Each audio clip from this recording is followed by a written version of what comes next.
hypothetical inquiry, and the Geometer's method. Continuing commentary on Plato's MENO. What then are Socrates and MENO to do? Socrates maintains that he cannot directly answer MENO's question whether virtue can be taught unless he first knows what virtue is, which is, in the appropriate sense, he admits he does not know. Further, Socrates removes the possibility of evading the difficult work of trying to understand the concept of virtue, which the sophist's dilemma might have afforded. Surprisingly, at least in the present context, in this commentary, in which he is discussing the problem in company with MENO, Socrates does not propose to dig deeper into his memory and try to dredge up an adequate definition of the concept of virtue. Instead, he recommends a different approach, which he refers to as the Geometer's method. So to answer what now, after all that has been said in this ongoing commentary, we read Socrates' proposal in this very lengthy excerpt from Plato's MENO with Stephanus number 86D to 87C. By the way, before continuing, please do click like, share, and subscribe to Samo't sa Simula to keep this work ongoing. If it's possible, please also help by sharing to your friends and to your students. Let's read this. If I were directing you, MENO, and not only myself, we would not have investigated whether virtue is teachable or not before we had investigated what virtue is. But because you do not even attempt to rule yourself in order that you may be free, but you try to rule me and do so, I will agree with you. For what can I do? So we must, it appears, inquire into the qualities of something, the nature of which we do not yet know. However, please relax your rule a little bit for me and agree to investigate whether it is teachable or not by means of a hypothesis. I mean the way geometers often carry on their investigations. For example, if they are asked whether a specific area can be inscribed in the form of a triangle within a given circle, one of them might say, I do not yet know whether that area has that property, but I think I have, as it were, a hypothesis that is of use for the problem, namely this. If that area is such that when one has applied it as a rectangle to the given straight line in the circle, it is deficient by a figure similar to the very figure which is applied, then I think one alternative results, whereas another results if it is impossible for this to happen. So, by using this hypothesis, I am willing to tell you what results with regard to inscribing it in the circle. That is, whether it is impossible or not. So let us speak about virtue also, since we do not know either what it is or what qualities it possesses, and let us investigate whether it is teachable or not by means of a hypothesis. And say this, among the things existing in the soul, of what sort is virtue? That it should be teachable or not. First, if it is another sort than knowledge, is it teachable or not? As we were just saying, recollectable. Or is it plain to anyone that men cannot be taught anything but knowledge? To this very long proposal, Meno responds, I think so.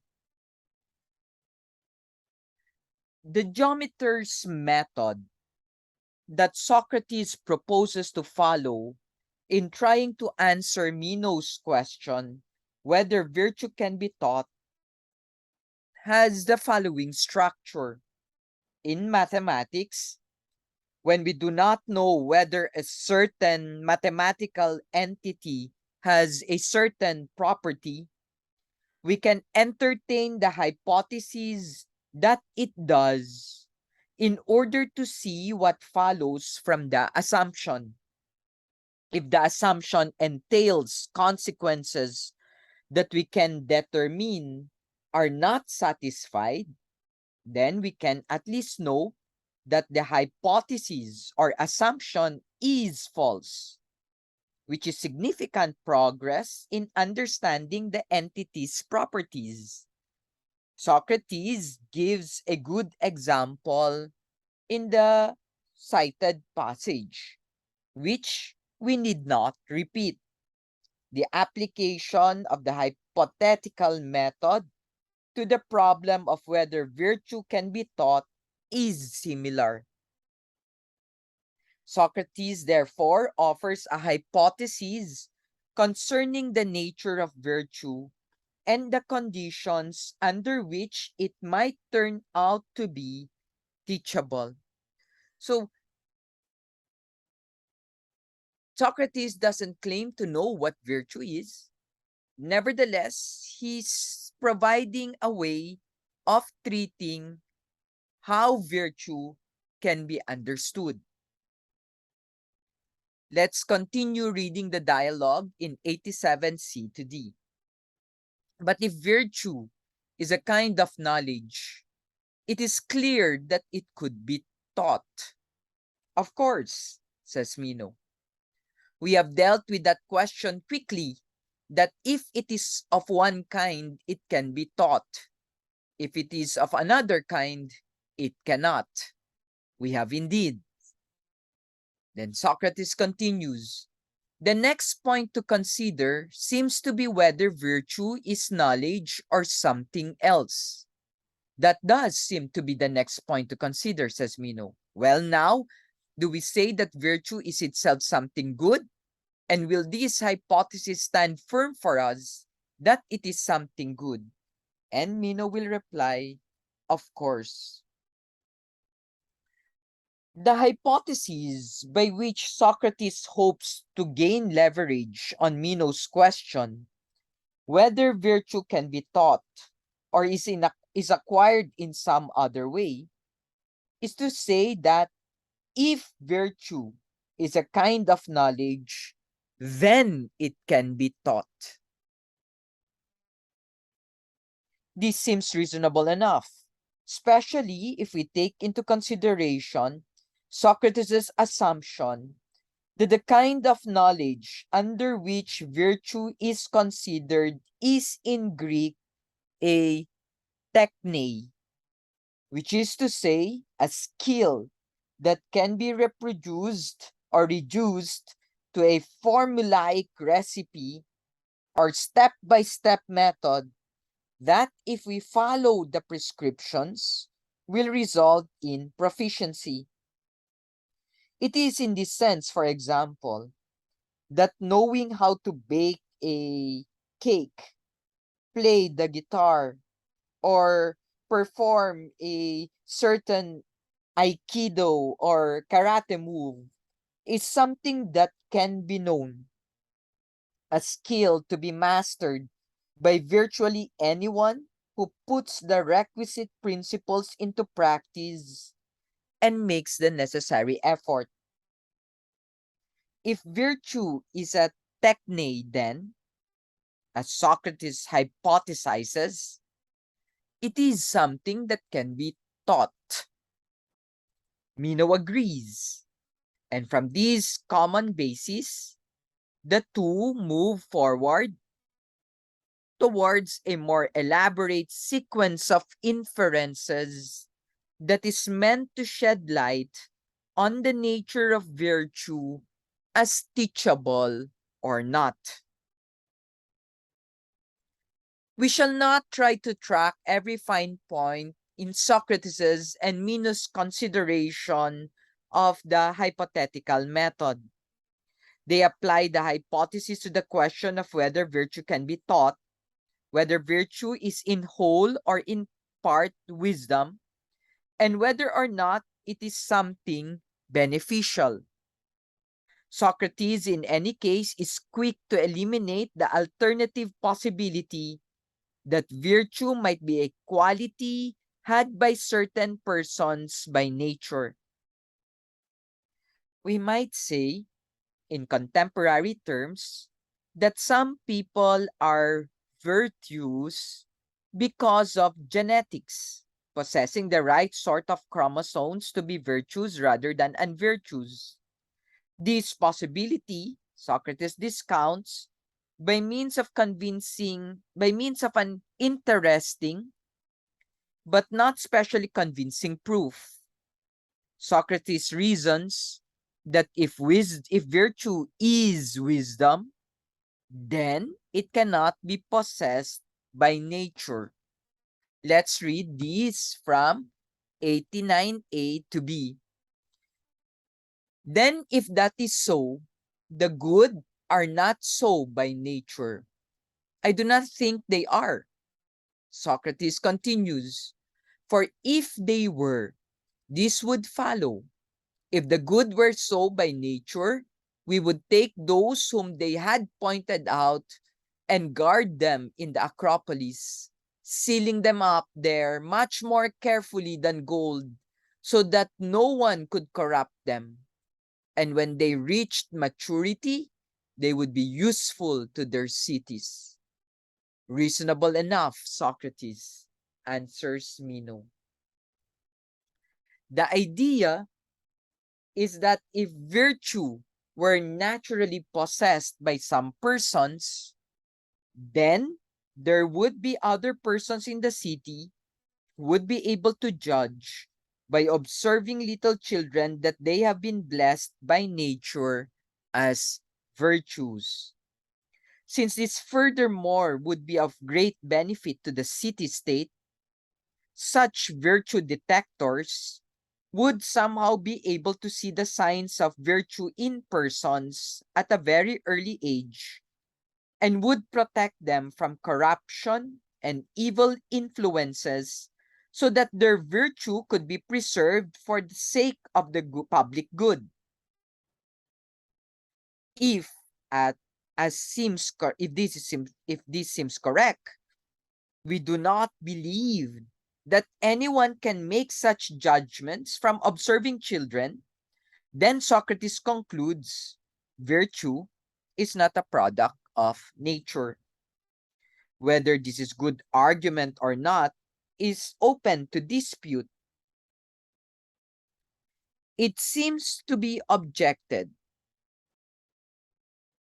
that there are many properties of persons that are not manifested until adulthood, that cannot be judged by casual observation.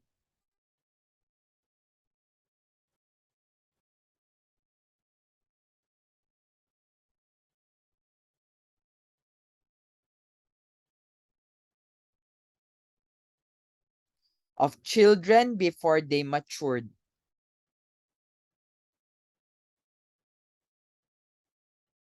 Who would determine by careful but superficial inspection, for example, without looking into the human genome and knowing all the environmental factors that will affect gene expression in each case?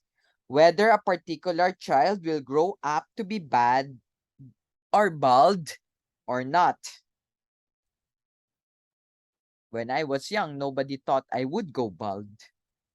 Who can judge in this way whether a child will eventually turn out to have diabetes or not, or to need eyeglasses or not? Yet, presumably, all of these eventualities are largely, if not entirely, a matter of nature, or in modern terms, of each individual's genetic endowment. Rightly or wrongly setting aside the idea that virtue might be possessed by nature, Socrates next considers a second hypothesis to supplement the first assumption that if virtue is knowledge, then it can be taught. Socrates now argues that if virtue can be taught, then there must be teachers and students of virtue. The argument takes this form.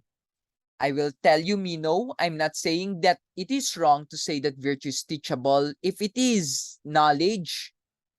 But look whether it is reasonable of me to doubt whether it is knowledge.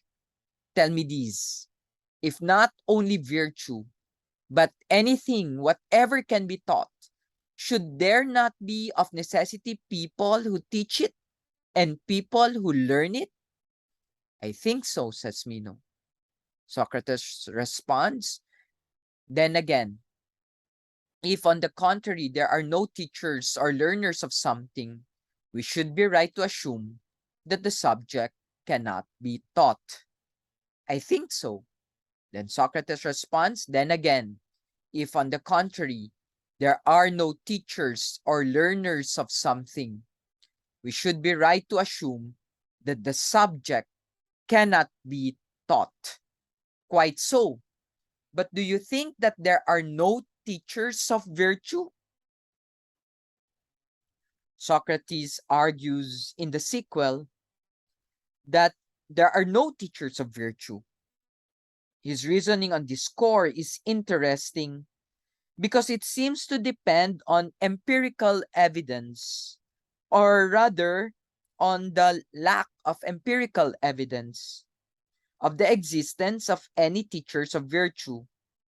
Socrates' argument has been subject to criticism because he claims in effect that he personally does not know of any teachers of virtue, although his justification for this important conclusion in his inference appears far from conclusive. First, we find Socrates arguing as follows. It's quite long, so please bear with me. This is from Plato's MENO, 89E to 90C. Those are the Stephanus numbers. I have often tried to find out whether there were any teachers of it, but in spite of all my efforts, I cannot find any. And yet I have searched for them with the help of many people, especially those whom I believe to be most experienced in this matter. And now, Mino, Anytus here has opportunely come to sit down by us. Let us share our search with him. It would be reasonable for us to do so, for Anytus, in the first place, is the son of Anthemion, a man of wealth and wisdom, who did not become rich automatically or as the result of a gift like Ismaeas the Theban, who recently acquired the possession of Polycrates, but through his own wisdom and efforts. Further, he did not seem to be an arrogant or puffed up or offensive citizen in other ways, but he was a well-mannered and well-behaved man. Also, he gave our friend here a good upbringing and education, as the majority of Athenians believe, for they are electing him to the highest offices. It is right then to look for the teachers of virtue with the help of men such as he, whether there are any, and if so, who they are. Therefore, Anytus, please join me and your guest friend MENO here in our inquiry as to who are the teachers of virtue. Look at it this way. If we wanted MENO to become a good physician, to what teachers would we send him? Would we not send him to the physicians? And Anytus responds, certainly. Socrates claims not to know any teachers of virtue. Even if we take Socrates at his word, it surely does not follow that therefore there are no teachers of virtue. Perhaps there are, but Socrates simply does not know of them. Socrates mentions the case of Themistocles, who apparently was a virtuous man who wanted very much, but was apparently unable to find teachers to help his son, Cleophantus, also to become a virtuous man. Themistocles was wealthy enough to afford special teachers to instruct Cleophantus in many highly specialized skills. For example, according to Socrates, the boy was taught to ride horseback, standing up in the saddle and throwing a javelin with great accuracy. The skill is the sort of techne that presumably can be taught and for which teachers are available.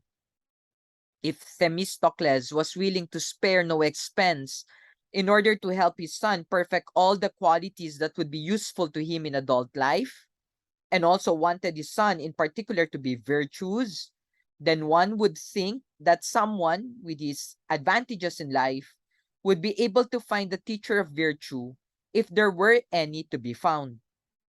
Socrates, however, relies on Meno's admission of the fact that Cleophantus, unlike his father Themistocles, was anything but a virtuous person. From this fact, we are left to draw the obvious inference that therefore Themistocles, despite all his efforts, was ultimately unsuccessful in finding a teacher of virtue for his son. Socrates seems to regard this as an adequate proof that there simply are no teachers of virtue.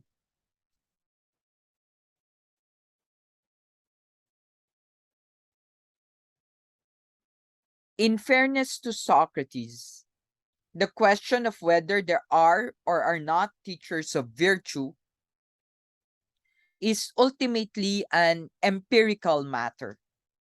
It can only be settled by investigating the world as best as one can to determine whether or not any teachers of virtue anywhere happen to exist.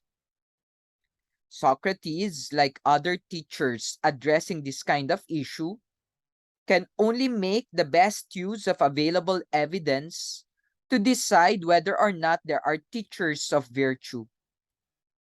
To the best of his knowledge, Socrates reports he does not know of any such teachers, to which he adds the anecdote about Themistocles and Theophantus as further proof that there do not seem to be any such teachers. We cannot in any case object that there might exist teachers of virtue who choose to hold back their knowledge and refuse to teach others.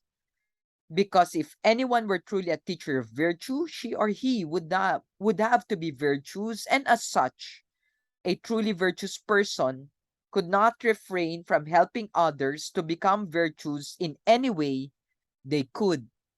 That's why Socrates would ask, but have you ever heard anyone, young or old, says that Cleophantus, the son of Themistocles, was a good and wise man, at the same pursuits as his father?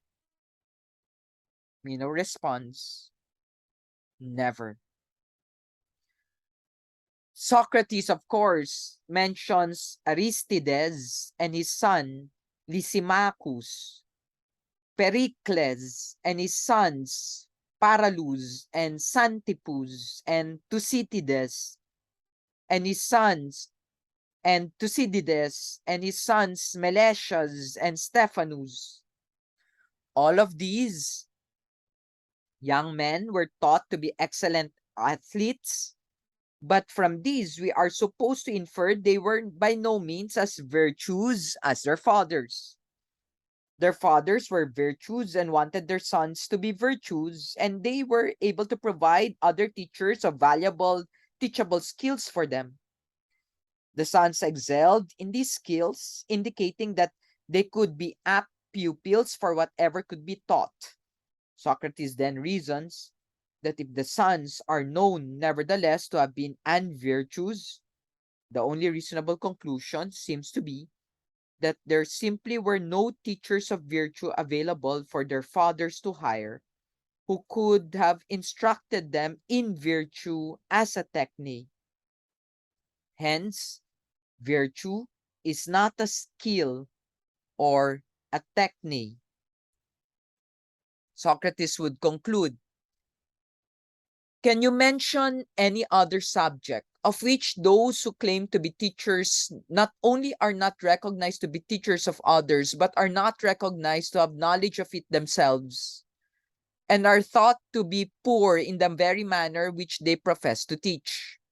Or any other subject of which those who are recognized as worthy teachers at one time say it can be taught, and at other times that it cannot? Would you say that people who are so confused about a subject can be effectively teachers of it? Meno would say,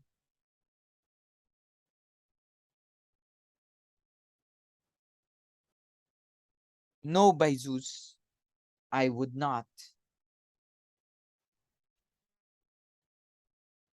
The point is well taken. In no other area would we agree that there were teachers of a subject if persons who are supposed to have been instructed in the art are not improved in their abilities. Nor does it seem reasonable to persist in the belief that there are somewhere teachers of virtue or any other teacher subject if definite procedures or definite skills cannot be imparted by any program or of instruction. Mahirap, di ba? It's not possible to have teachers of something you cannot teach. Still, if we put together all of Socrates' consideration, we might agree that he makes a good case for the conclusion that maybe there are no teachers of virtue. We might wonder whether Socrates does not need to defend a stronger thesis, not only that there are no known teachers of virtue, but that there cannot be any.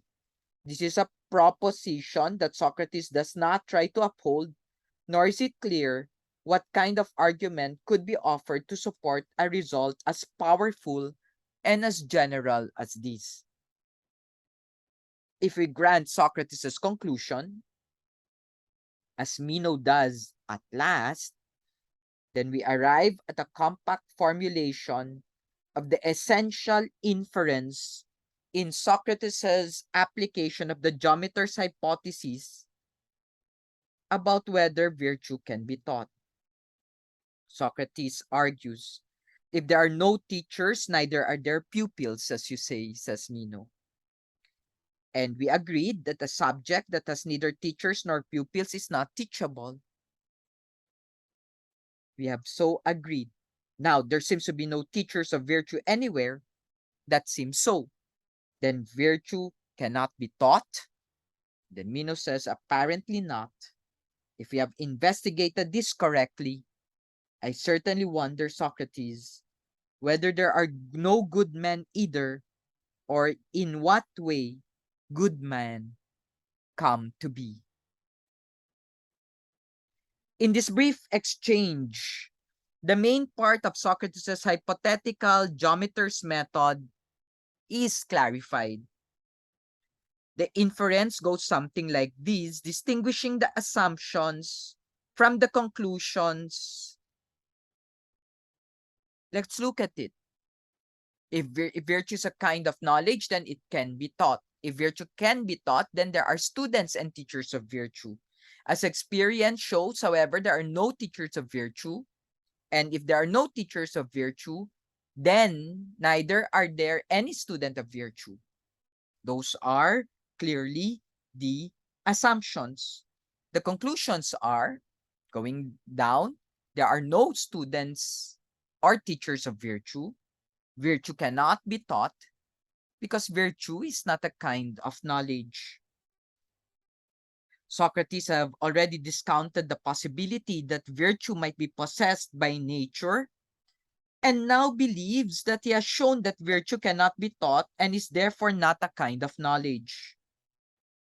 These results leave two unanswered questions to which Plato devotes the remainder of the dialogue.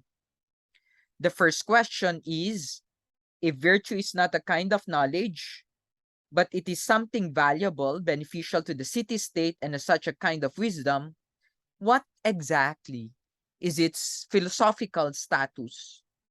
The second question is, if virtue cannot be taught, then how is it acquired? And how is it that some persons are virtuous while others are not?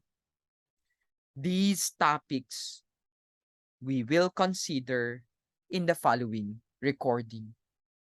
Thank you very much for paying attention to this discussion. Please share, click, and subscribe to the YouTube channel Samo't Simula to keep this work ongoing. Thank you very much.